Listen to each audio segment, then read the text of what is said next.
Alright, going like.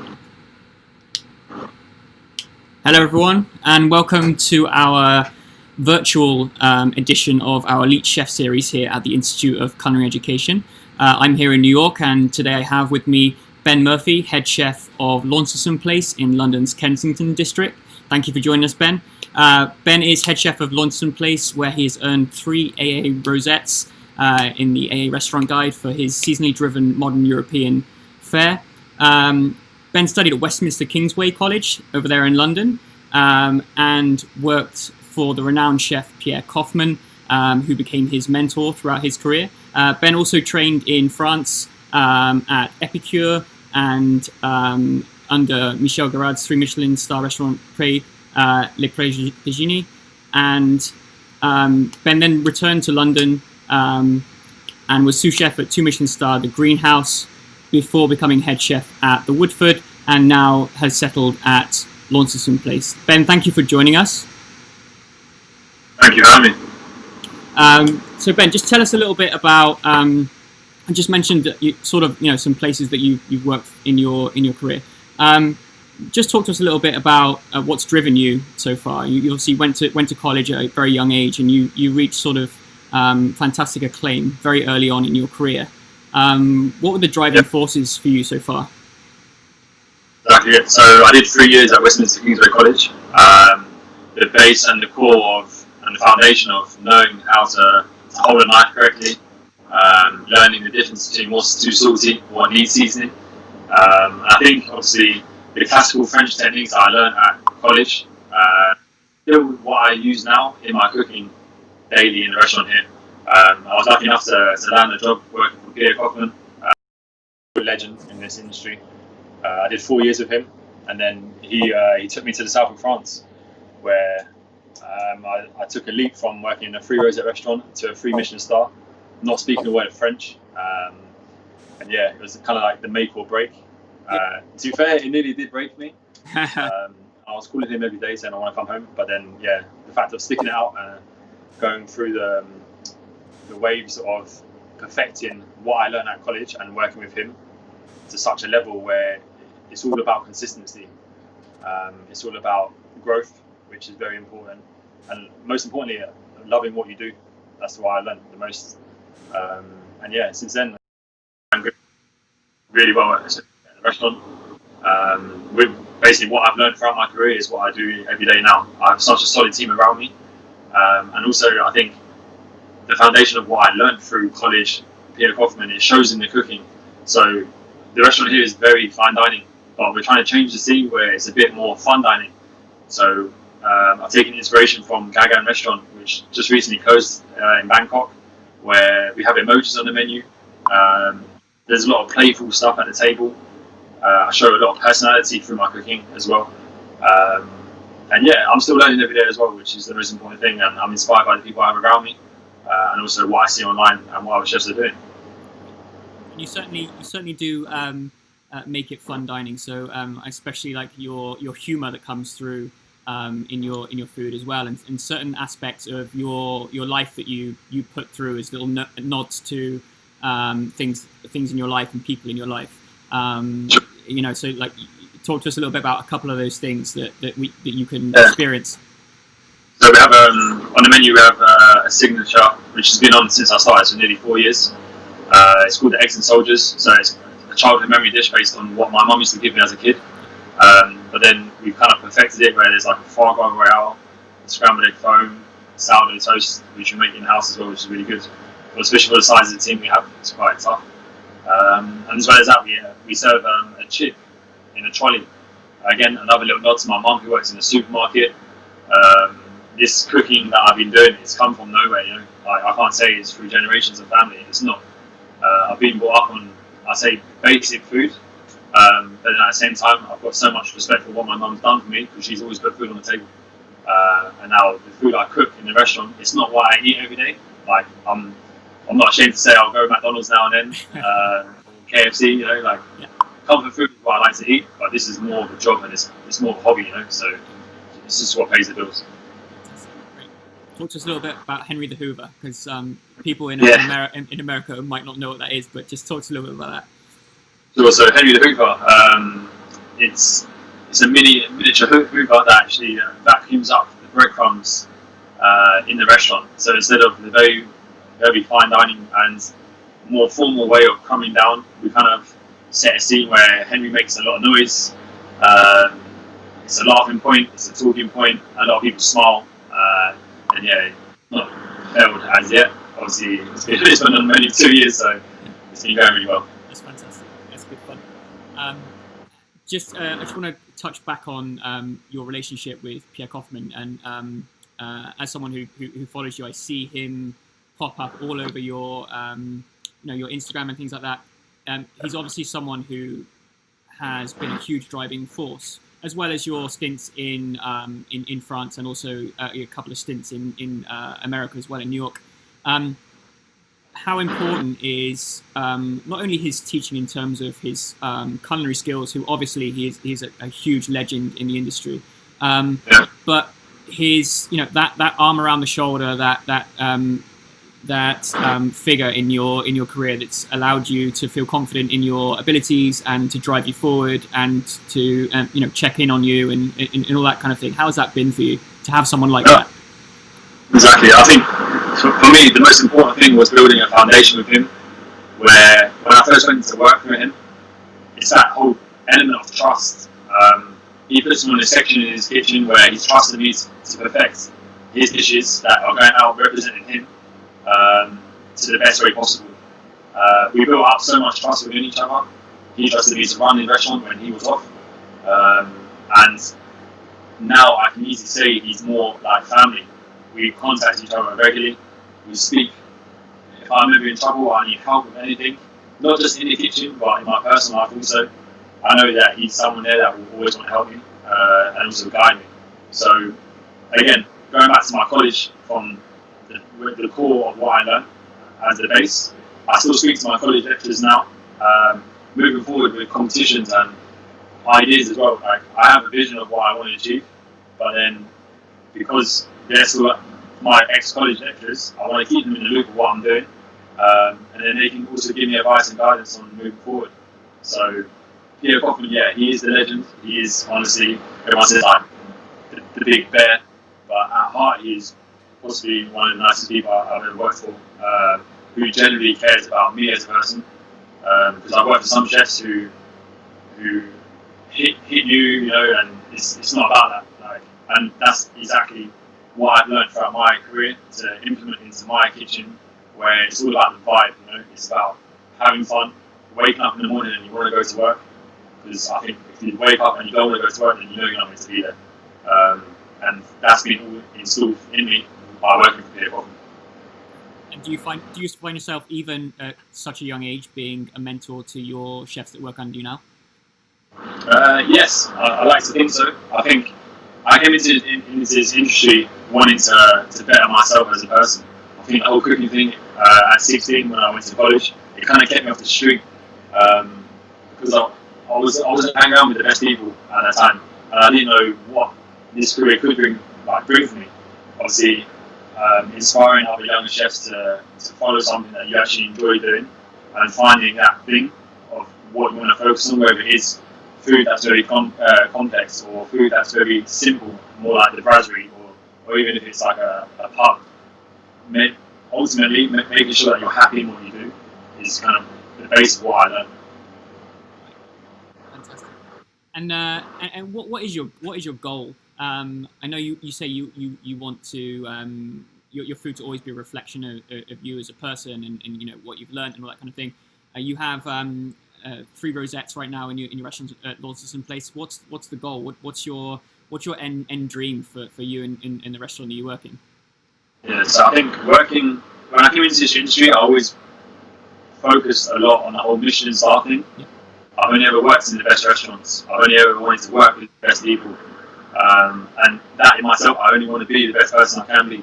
So I think ultimately to achieve a Michelin star would be the goal. But then at the same time, achieving a fully booked restaurant is also the goal.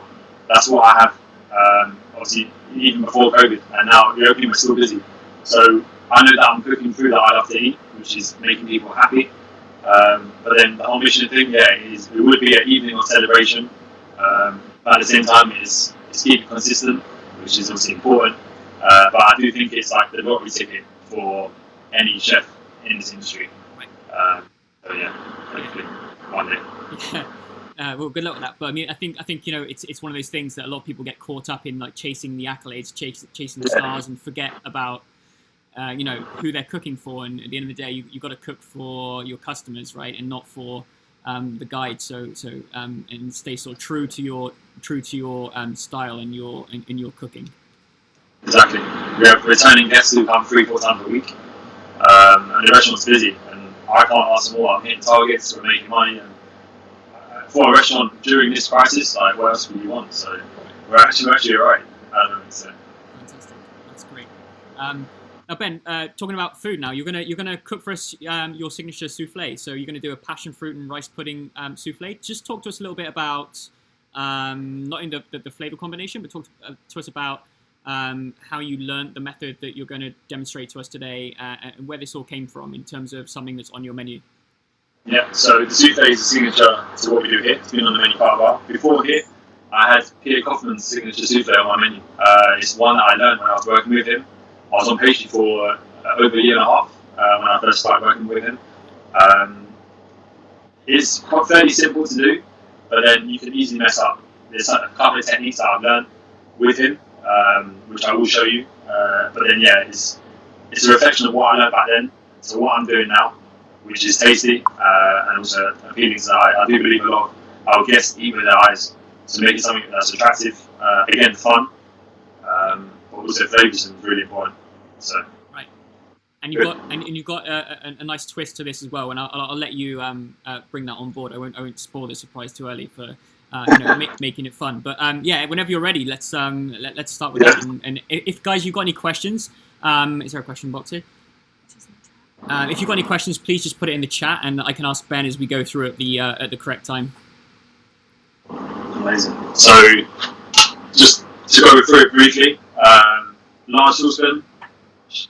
For the rice pudding, I use short grain rice. Yeah, it gives good texture. So it's 100 grams of short grain rice, and then 400 grams of whole milk. So basically, we're gonna cook that down slowly. It's gonna take about 25-30 minutes. Obviously, I've done one in advance because we haven't got much time. But yeah, literally a matter of just stirring constantly, making sure it doesn't get caught. And then it will come to quite a gloopy texture, which is exactly what you need. And then go back to the souffle itself.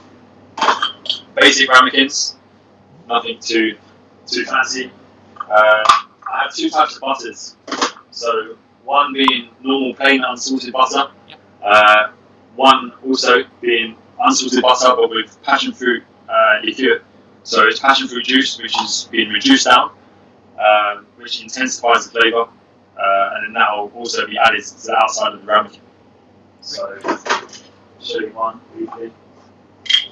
So we're going to coat the whole souffle mould, and then with the sides we're going to brush up. So by brushing it up, it means that the souffle is going to rise up. If you brush to the side, it doesn't mean it's going to be consistent. So all of us in the restaurant will take turns doing it as well. So we brush up. So what we do is we do 2 coats of that, and then on the last coat we just coat in. We add some caster sugar, which gives the flavour, because we haven't put any sugar in the rice pudding mix, so it's just milk and rice. Okay. Yeah. Right. So by brushing up like that, sort of gives you like rails for the souffle, a sort of a direction, a track for it to rise up. Exactly. I've had many souffles when I was working for Pierre Kaufman. First off, when I didn't know about the whole going up straight, when I got it wrong, I knew about it. So it's all good. So yeah, first one up, and then with the second one, with the passion fruit, we're going to make stripes. So with our ramekin, we can fit 5 stripes. So we're just going to brush up. And I'll show you what I mean by that. I don't know if you see. Yep. So there's a couple of stripes. Yep. And then, so we do 5 all the way around. So does that passion fruit liqueur, does that meld in well with the butter? Does it sort of butt heads with the fat, or is it okay? That's exactly it. Yeah, it does, to be fair. It works well. Basically, when the souffle rises up, the souffle will have stripes going around. which it's a little bit more of a modern take of what I learned when I was working with Pierre Kaufman. But then yeah, adding a bit of passion fruit to the butter, it just gives it a little bit more flavour and enhances it a little bit. So yeah, very straightforward. So for service, what we normally do is we'll have 2 bachelor trays, especially in a busy restaurant, of souffle molds already set. We'll have probably a lot more portions of the rice pudding. And then when it comes to the service, as it is now, so let me try and show you. So this is how we will set up. We'll have our ramekin ready, a small palette knife. The rice pudding mix is here, so it's actually quite gloopy. And obviously it's sitting on the bain-marie, so it's ready. Yeah. So the fact that it's warm, it means that it's going to start the cooking process. And then here we have the egg whites, okay. And also a bit of sugar and a pinch of salt as well. Okay. Very good. Okay. So for the souffle, we're going to semi whip the egg whites. The rice pudding mix is on, and it's getting warm. And we're going to add the sugar into 3 stages. Okay. Firstly, we're also going to add a pinch of salt. So the pinch of salt in the egg whites is going to help stabilise the meringue. And also just give that a little bit more lift, should we say, that it won't collapse straight away. So a pinch of salt.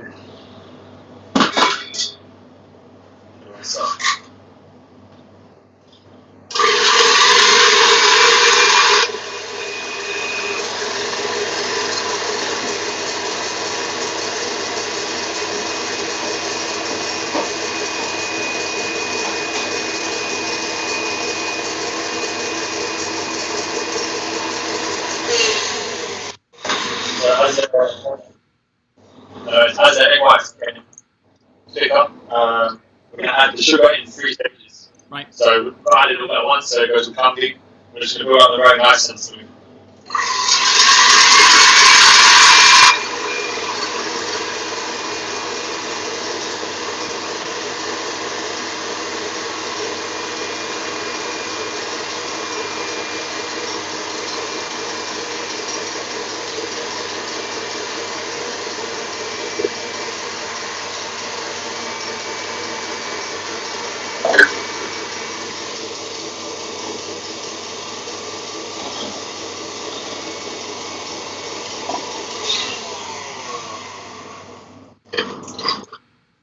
Now Ben, that's just regular. Sorry. So, That's just regular granulated sugar that you're using there. caster sugar. Caster sugar. Yeah. Yep. Yeah, so caster sugar, added in 3 stages, comes up to a fairly thick meringue. So then what we're going to do first is we're going to whisk in half of the meringue, Okay. which will basically that's going to knock back the rice pudding mix.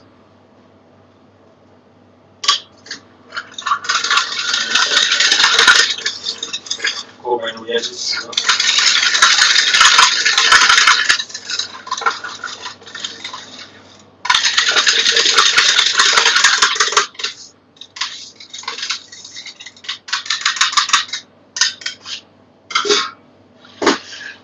And the rest we're going to fold in.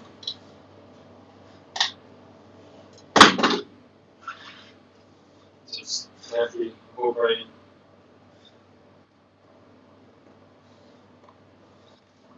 And so by folding in, you're keeping all of the air that's in the egg whites there? Exactly, yeah. So basically a souffle is like a whipped flavoured meringue with the egg whites, but obviously baked and served hot. So we're incorporating a lot of air into it, so there's a lot of bubbles. So when it does cook and it rises, it goes a lot fluffy. And yeah, with the souffle that we were serving with, like, it gives good richness as well. So the souffle mold has 5 stripes of passion fruit on it, coated in sugar, and we can put it in the meringue.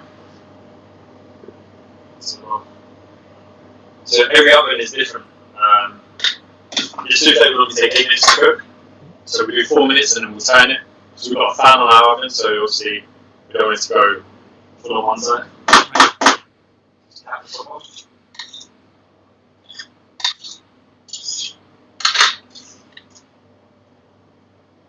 And so by capping the top off, what's the advantage of that? Does that give you a flat base? It's more so just for presentation. Right. So the fact that it's smooth on top means it's going to come up straight. And obviously the top will be smooth. Okay. So we're just going to go like this. And then taking your thumb, we're going to go down the rim of the souffle mold. Yep. And just clean up the edges. That's it. Same thing, is that for presentation? Exactly, yeah. So for us, presentation is so important because our clientele, especially here at the restaurant, a lot of them are elderly, some are really young, some of them are middle aged.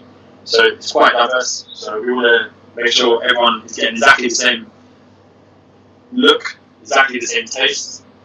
And yeah, for us, like consistency, especially restaurants here in London, is so important. Especially when it comes to like Michelin Guide or Rosettes or even just general ourselves. Like, for instance, if we go to eat in a restaurant one day, we want to make sure when we go back it's exactly the same, if not better. So we're cooking the souffle. I have a tray in the oven already. So I'm going to put it directly onto the hot tray. So by meaning that, it means it's going to start the cooking process, and the souffle will start to rise quick. So yeah, I'll do 4 minutes. And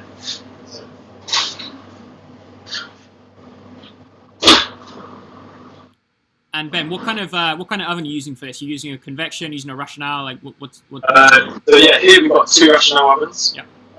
For normal service, we have one on steam, and then yeah, we've got the other one on roast as well. And what temperature do you cook it at? So it's 180 degrees here, fan free, and yeah, it seems quite consistent. We've had the souffle here on nearly 4 years, so hopefully it comes out now.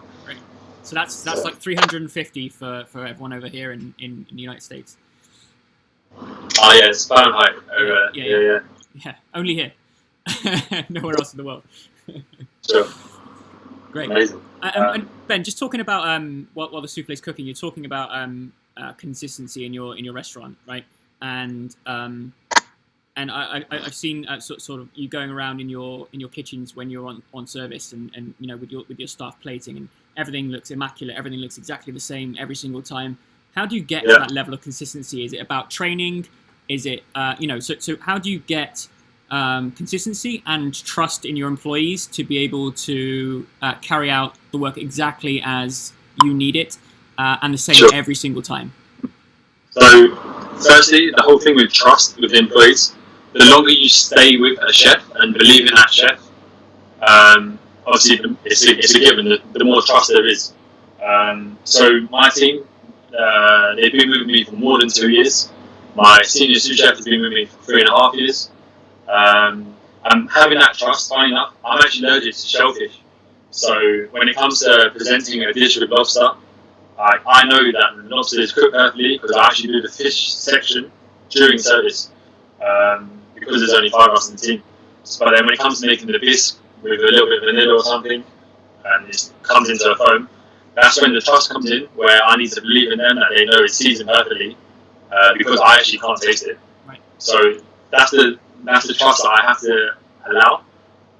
Obviously, I have no choice, but at the same time, it means that if we were to achieve anything like we did with the 3 Rosettes that we achieved here, I've won for sure. I don't take the credit for everything.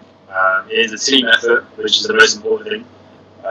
And without them, what we have here is nothing, and I think that makes a big difference. So, yeah, obviously, the whole trust is a massive thing, and I've learned where the fact that I wanted to always go into fine dining restaurants and work for the best and try and be the best.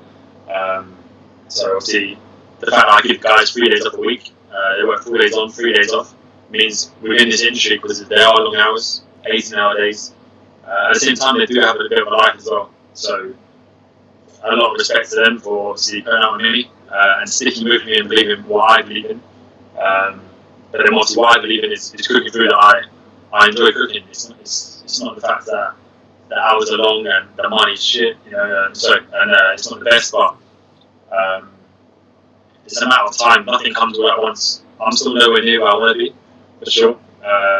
But me and my team are on a journey that we don't know where we're going to end up. But what we know is that we're consistent, we're doing the same food daily, but by the season. So our menu changes 4 times a year. Our lunch menu, because we rely on the locals quite a lot, it changes every 3 weeks. And obviously our lunch menu, I believe, is just as good as our a la carte menu or our tasting menu. And obviously it shows diversity, that we're not staying still. We will constantly want to evolve. We constantly want to use different flavours that we're unsure about. But then by tasting food that we like to eat, we know that we believe what we do. And I think that's what's the most important thing. Do you use that lunch menu as an opportunity to test and expand and be creative? Yeah, 100%.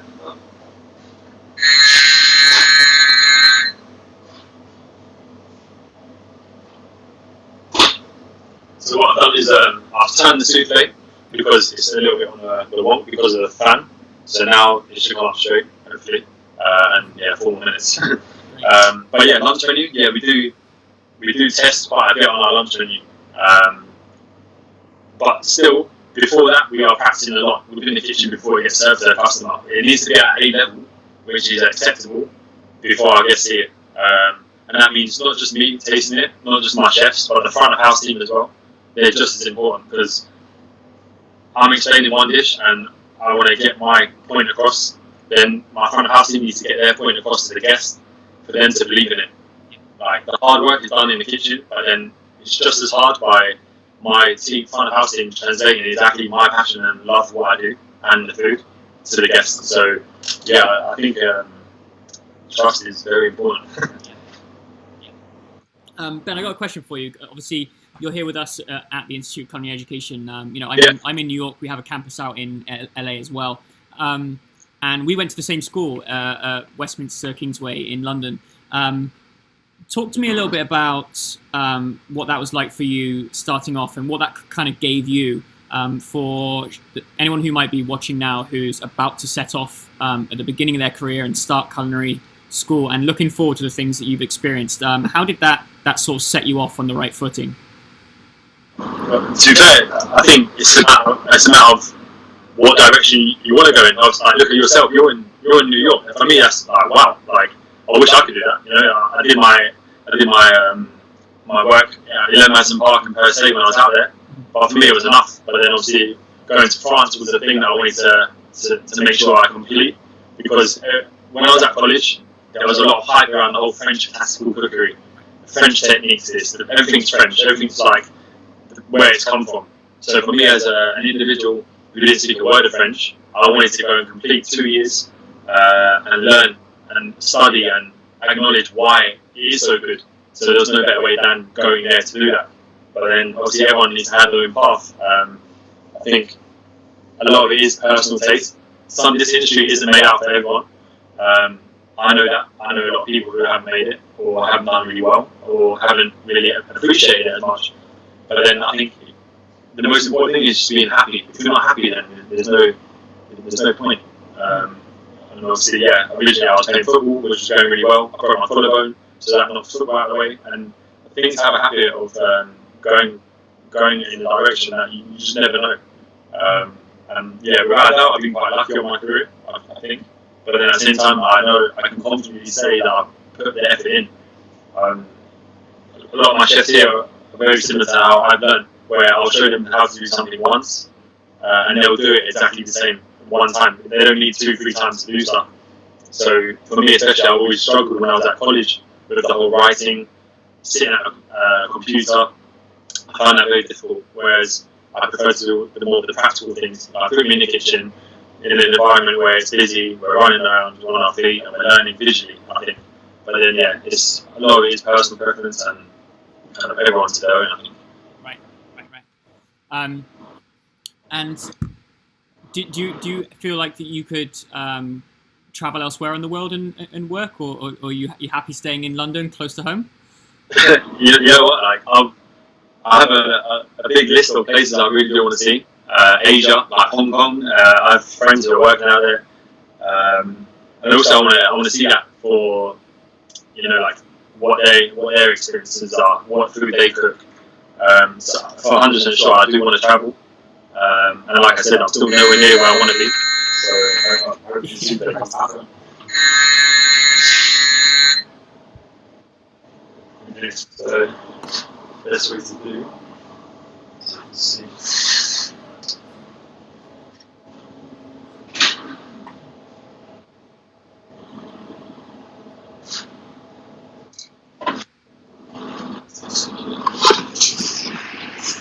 Okay, so souffle is up. It's got the stripes. Fantastic. And then to finish, we have a little avatar of myself. White chocolate. So we normally put this on top, and that's how we kind of display the souffle. Again, a little bit of fun. Within a minute, we'll start to melt the chocolate, and then normally my front of house team will quenelle a passionfruit sorbet into the middle, and sprinkle a little bit of puffed wild rice for a bit of texture.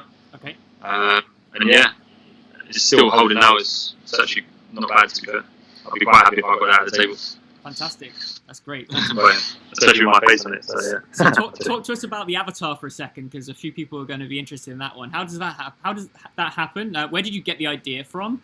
And I know you originally you said you served Pierre Kaufman's souffle at your restaurant previously, and you had his avatar on his souffle as a nod to him.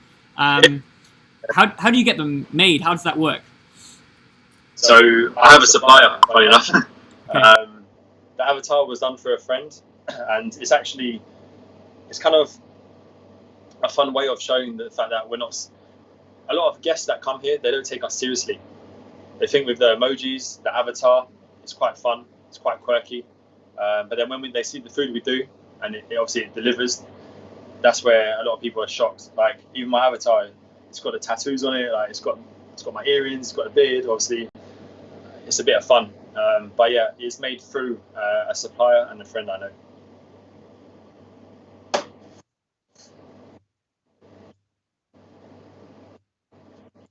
Couple of questions here. I just want to go through a couple of questions.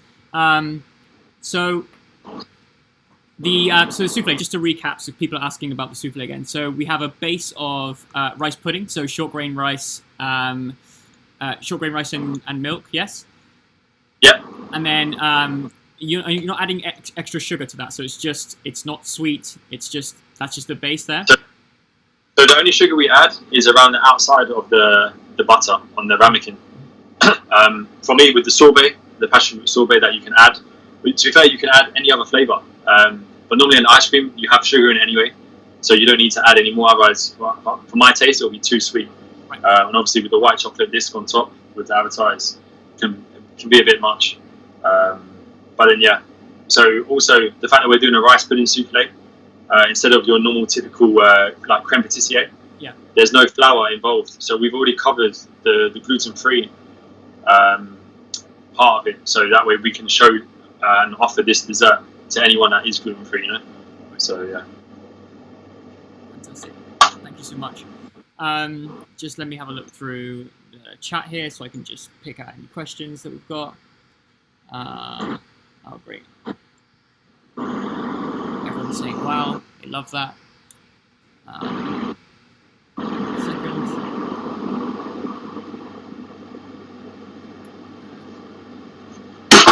To be fair, because of the meringue, it's still holding up. All right, actually. That's great. That's like 3-4 minutes at least now. And so you said before that you've when you were first doing this, you hadn't sort of learned the technique, brushing up, for example, that kind of thing. Soufflés are one of those things where you have to rely on solid foundational technique, right? Otherwise, they're going to be different every time. They're going to be wrong. They're not going to rise correctly. All that kind of thing. So it's very, very strict in terms of how you make it. Yeah, for sure. So obviously, yeah, what they say about practice does make perfect, 100%. But then making sure like the meringue is whipped enough. If it's not whipped enough, then it won't even rise. If the mold isn't brushed up straight, you're going to have a wonky souffle. Right. Also, if the rice isn't cooked enough, so making sure the rice is cooked. That way, if the rice isn't cooked, it's still going to be heavy, you know. So, yeah. Great, thanks.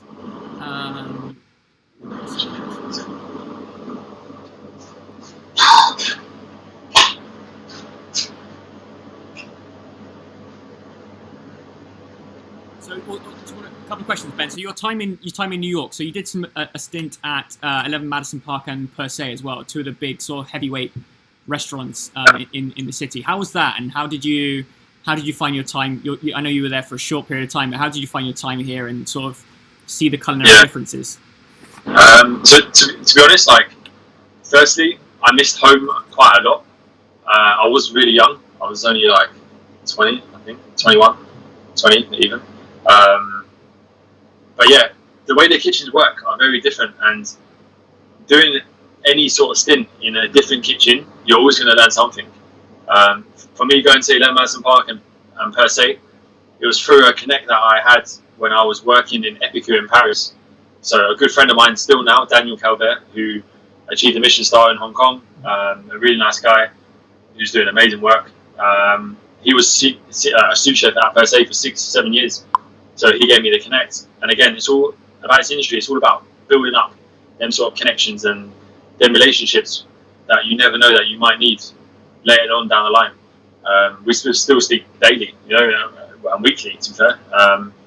But yeah, working in 11 Madison Park and Per Se was different in a way that I felt it was very army driven.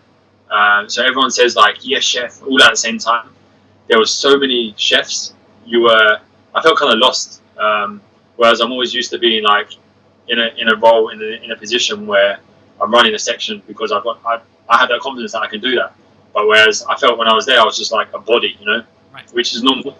But then it's big numbers, big batch production. Right. But still, amazing place, amazing quality. I have nothing bad to say about the restaurants. They're obviously, for me, they're two of the best in New York, if not in America. And yeah, I think what they're doing is amazing. But I preferred France, if I was honest. A lot smaller team, a lot smaller environment, a bit more personal. Right. And yeah, the fact that when I was in South France working for Michel Guérin in the Freestar, it was quite intense. But then I felt like the first 3 months they tried to bully me a little bit. It was as if like me going to France was a point that I had to prove, But I was just there to learn. But then I actually got promoted before another chef who was there for 2 years. I was only there for 6 months by that time. So obviously, you can work in a position and a restaurant for such a little time, and be just as good as other chefs who have been there for a long time. But it's all about how I think you conduct yourself and how you like develop and how keen you come across that. And I came across the fact that I just want to learn. I'm passionate. I want to stay a little bit extra after the restaurants close, just to learn and practice, which obviously is important, and that helped a lot when it came to doing services. Especially when you're working in restaurants, when it comes to the service, normally we don't talk. Whereas during the mise en place here in this restaurant, we listen to music. But then when it comes to the service, we don't talk either. Like, we're fully switched off. Our focus is on the guests that come, because they're the ones that are paying the bills. They're the ones that are paying our wages. And yeah, I think that's the most important thing. But from where I doubt, America was an amazing experience. I think maybe I was quite young when I went. Which isn't an excuse, because I still really enjoyed it, but it was something that was on my list that I wanted to do. And yeah, I still have a few places that I need to see, and that's on my list now. So yeah, I will eventually, as and when the time is right. It's interesting what you're saying about different types of kitchens that you can go in. So smaller kitchens where you have more connection to what's going on, with the plate from start to finish, sort of thing. Yeah, exactly. Whereas larger brigades with larger restaurants, especially at that level, it tends to be lots and lots of people giving their hand to any one dish, right? So you don't sort of see it through. And people often ask me, where should I go and work? Where should I go and stage? And it's all a point of personal preference. Some people like a lot smaller teams because they like to absorb information in a more in-depth scale. In other words, having to, if you're someone who learns by actually doing, then a smaller team is probably better. If you're one of those people who's like super observant and vigilant and can sort of pick up 5 things going on at once in different stations, then a larger kitchen, you might get your eyes on more. So I think it's interesting what you said. It really depends on what kind of learner you are and how you dissolve information. couple more questions. The chef community. On as well. Sorry, on that as well. I do think though, like the smaller kitchen that you go to, for example, obviously, depending on how much you like that restaurant, if there's a smaller kitchen, you're more likely to be offered a job in that place than a busier restaurant where there's so many chefs and then the head chef has more options. So, me personally, like smaller restaurants are the more beneficial, I think. Right. I think I agree with you for me personally anyway. A couple more questions. The chef community over there in London, I want to talk about that with you for a little bit because it's something that's very, very interesting. You guys are a real like band who get together. You all know each other very well. You support each other as both chefs and you support each other's businesses as well, right?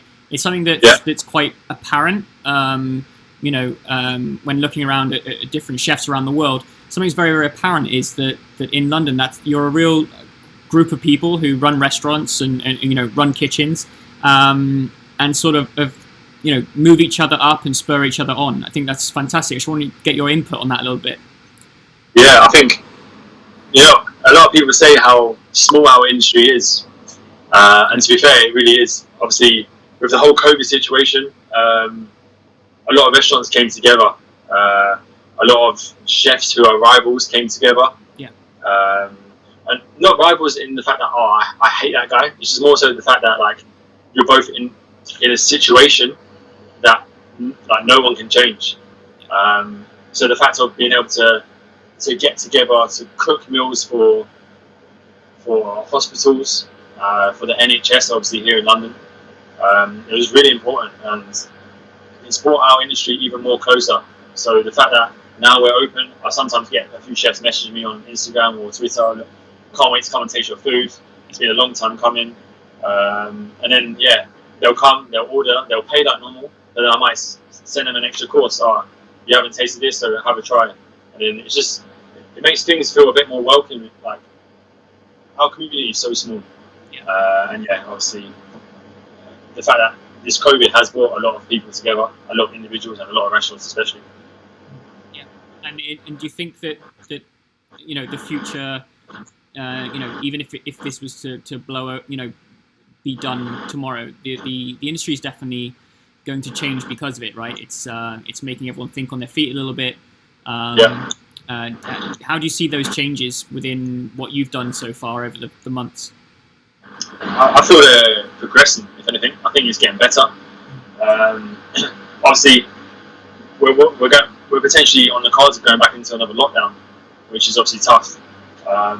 So therefore, the fact that I have loads of chefs come to me for asking for a job, I'm obviously online, on my messages, I'm asking other chefs, because if I can't take any chefs on at the moment, then I'm trying to get them another job somewhere else. I don't want anyone to be cut short, I want people to still be able to make money, like making someone redundant or putting someone in a position where they can't actually come and work for me, or not being able to get a job in general. It's not the nicest thing, because then, especially if that individual's got family to cover, bills to pay, it's tough. So I would always do my ultimate most, and also my ultimate best to be able to support someone, whether I know them or not. And that's what I think our industry has come to. Whether that means me reaching out to a really top end chef in London, 9 times out of 10 they're going to reply because they want to be able to support and help. And I think that's what's happened, and our industry's come a lot closer to it. Ben, one more question. Obviously, there's a lot of students watching here that are tuning in that may be either at ICE at the moment or maybe looking to come here at some point in the future. What would be, and I want to talk a little bit about this as well in a second, but what would be your advice to someone who's looking to get into the industry? Maybe they're making a career change and they're fed up with their 9-to-5 job and they want to do something that they're passionate about. And they want to make a switch into the industry and they want to start with culinary school, for example. What would be your advice for them in terms of the best way for them to learn, the best way for them to propel themselves further in their careers?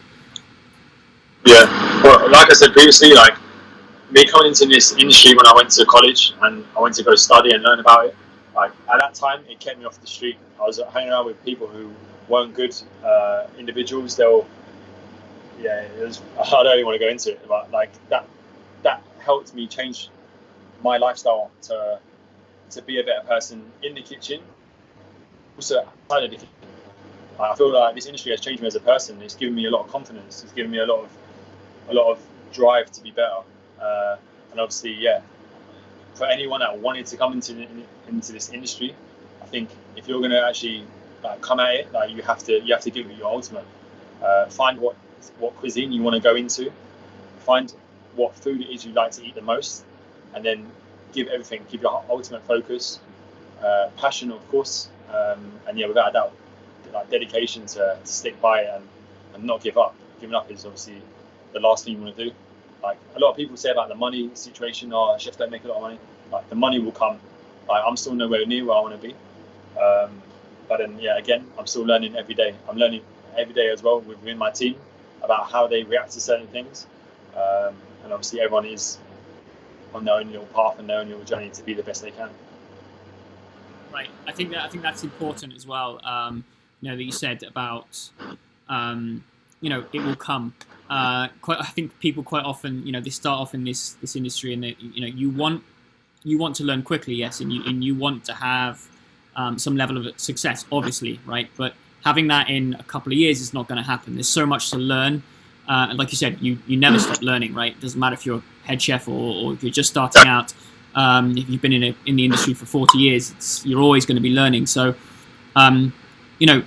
in terms of when the money will come, when will the success come, when will the head chef position come? Well, it will come when it comes, but you got to stick at it, otherwise it won't come at all, and that's something that's really important. Also, what I would just add to what you said by you talked about focus and sort of dedicate yourself to the craft, right? And that's something that you have to do, especially in this industry. Being able to give up your time and dedication, and that's not only just when you're working or when you're studying, but reading books at night and just absorbing as much information as possible. Going on stages, perhaps go and do a day in a bakery and learn a little bit about bread, or do a little bit, learn about chocolate, and all of these things that you can do, and they're for free as well. You can reach out to people, you can go and do work for a day and whatnot.